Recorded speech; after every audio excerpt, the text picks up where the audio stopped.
Hello, I'm Marco Innamorati. I just want to tell you welcome a warm welcome from the local committee. And I'd just like to tell you something about this place and something here around in Rome. This is a very strange place, as you might have understood. This is not a place that originally conceived for the university. This was a villa.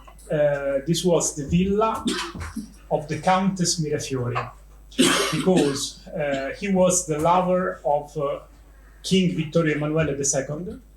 She was. And she was, sorry. It was not. All right.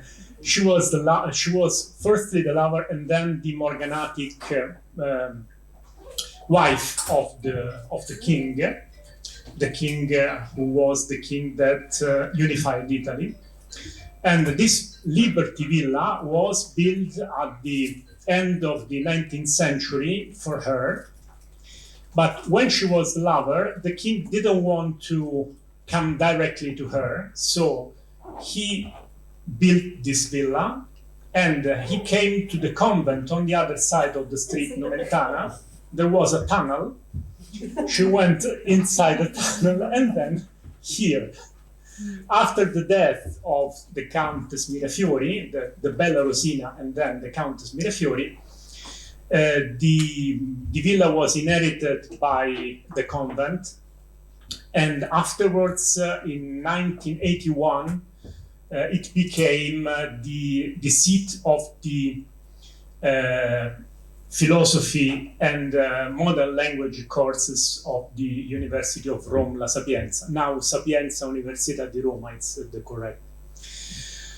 If you go outside the villa and you go to Via Nomentana, if you go toward north, you can find, if anyone here is a golf player, no, but if anyone here were a golf player, in that direction you could find the Marco Simone golf course, which will be the seat of the Ryder Cup next year. And as you might know, the Ryder Cup is the third most seen sport event in the world after the Olympics and after the soccer World Championships. Anyway, this is not so important. If you go on the other side, the first villa you find on the left is Villa Torlonia. And Villa Torlonia was the villa of Mussolini, where Mussolini lived during the 20 years when he was the chief of the government in Italy. Afterwards, you go toward the center of Rome, you find a gate. The gate is called Porta Pia, and Porta Pia was designed by Michelangelo Buonarroti, no less. And it was built something like 1561-65, something like that. Afterwards, you go to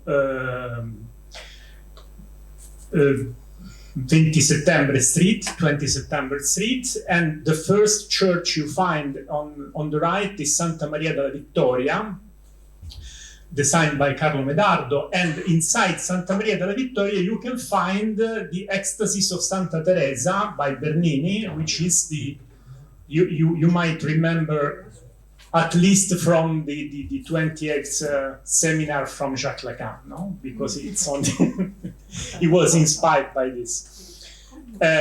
On the other side of the street, after Santa Maria della Vittoria, on the right you find Santa Susanna, the Church of Santa Susanna, also designed by the same architect Carlo Medardo. According to Wölfflin, not in my opinion, but according to Wölfflin, is the church that marks the transition from the Renaissance to the Baroque. So it's the first Baroque church in the world, we can say. And Santa Maria della Vittoria, which was built 20 years later, is already a completely Baroque church. On the left, you could find Santa Maria degli Angeli and dei Martiri, which is a church whose inside is designed by Michelangelo Buonarroti as well. And after it, you can find the Diocletian terms built by the Emperor Diocletian. So in something like 1.5 kilometers, you can have a little tour of the history of art in Rome of the of the first 16th century. From the 3rd to the 17th century. So something like, you know, Rome can count on something like 2,000 years of, so to say, of problems after. So you can find how Rome, from being the capital of a great empire, became what it is today. The capital of the Berlusconian country. Even if Berlusconi is dead 1 week ago. Well, I don't want to bother you with other things. If you like to visit a very important villa, you can also find on the other side of the street. If you go straight through Via di Santa Costanza and follow on, you find the Villa Ada, which is one of the largest villas in Rome. It's really amazing.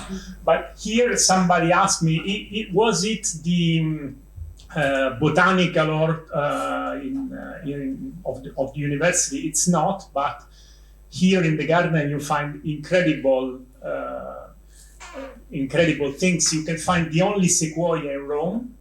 I can show you if you can. It's a very little sequoia, something like 250 years, not 1,000 like you can find in the United States, but it's the one. But you find oaks, you find pines, you find cedars of Lebanon and so on. But very interesting trees if you like.